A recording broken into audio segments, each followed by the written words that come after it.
Hi guys, today I thought I'd try and show you something very different, something quite rare. This is the Daedalus cube, designed by Gregory Benedetti and made beautifully by Maurice Vigouroux. It was originally made in a number of different woods, and I came a bit late to the game, and all I could get was the walnut, which I'm not disappointed with. As you can see, it's absolutely beautiful.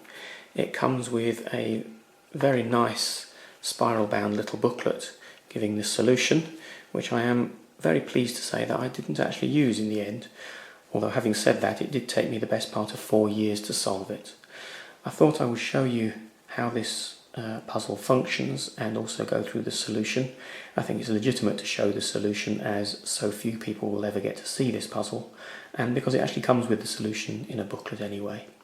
So here we can see this beautiful wooden object. It's obviously an interlocking cube. You can see that there are bits that will move, but it's very different to many of the other cubes that I have in my collection, in that inside this there is a maze.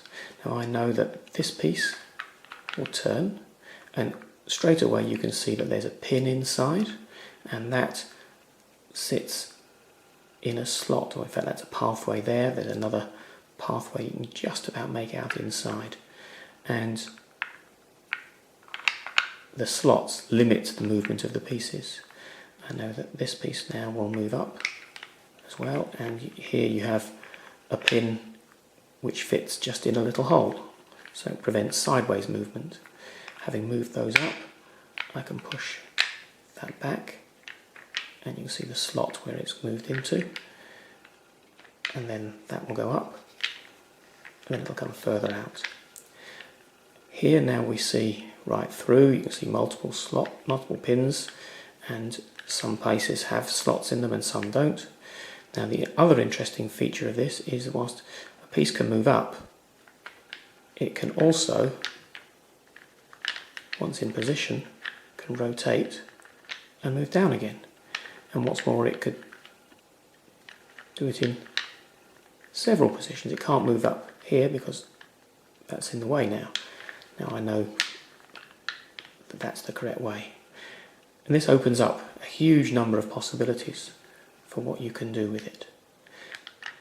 Not only can you rotate single cubes, but if I move this one down, I can now rotate a whole 1x2 block, and then push that down as well, push that back up, and sometimes it's a little bit awkward because of the constraints and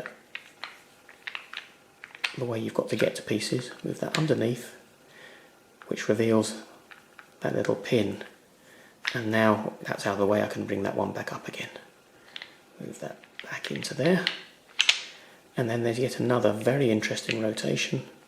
Got to get it just right,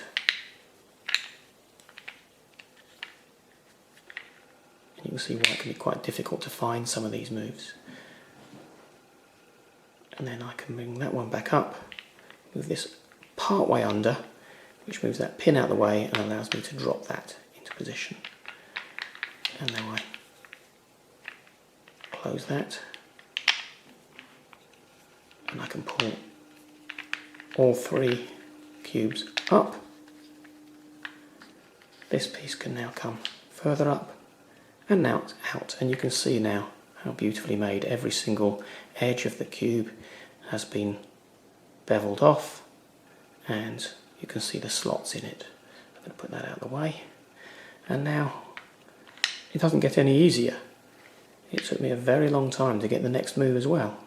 I've got to put that back, engage that in, so now I can bring the whole thing back, bring that out of the way, and as long as I've got it lined up properly, that will go back, and so that cube is now there. At this point, I can put that back on the top.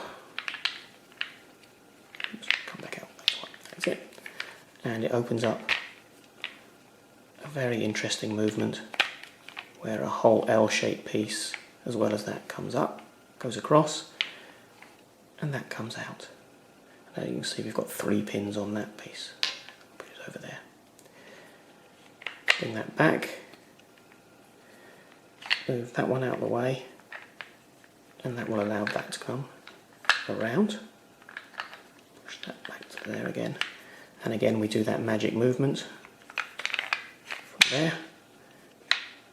and another piece comes out. Again, 3 pieces, 3 pins, and a little bent track which will go there.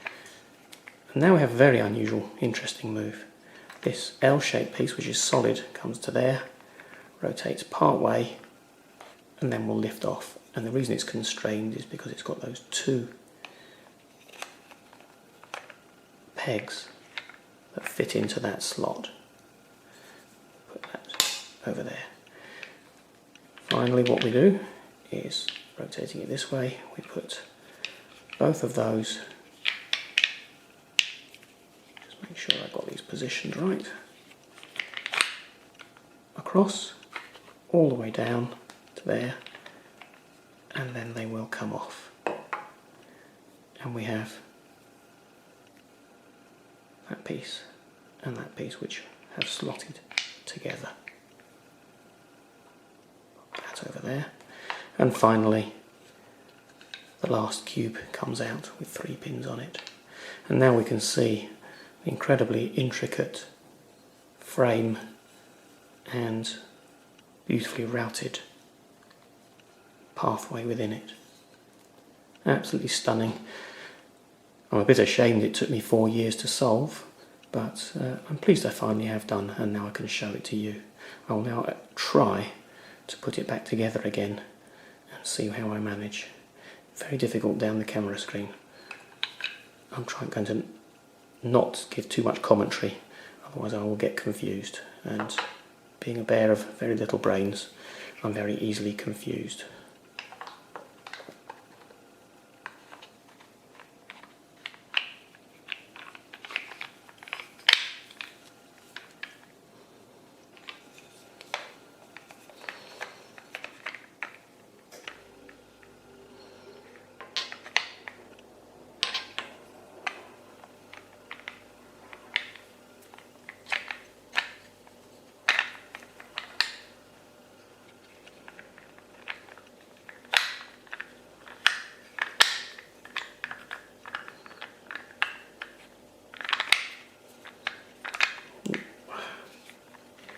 That's not moving because that one's up.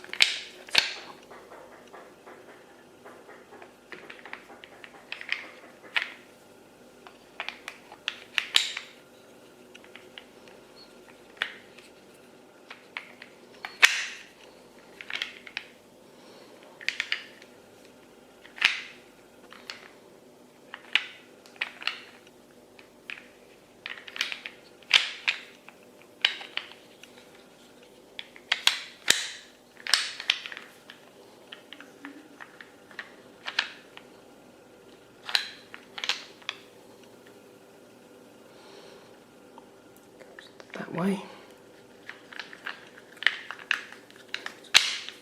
Slot in.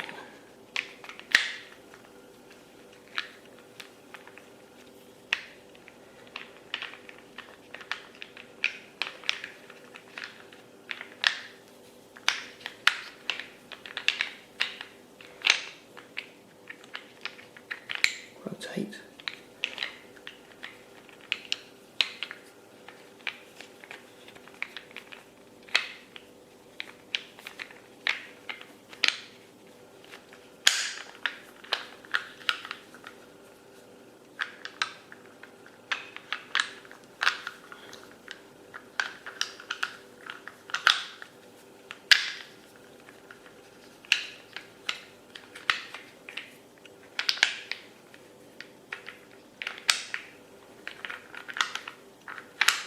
And there you can see a stunning, very difficult puzzle in all its beauty. I love it. There are quite a few more puzzles designed by Gregory Benedetti. I have several of those, and I now appear to have 10 puzzles made by Maurice Vigouroux. you've seen a photo further up in the blog. Thank you for watching.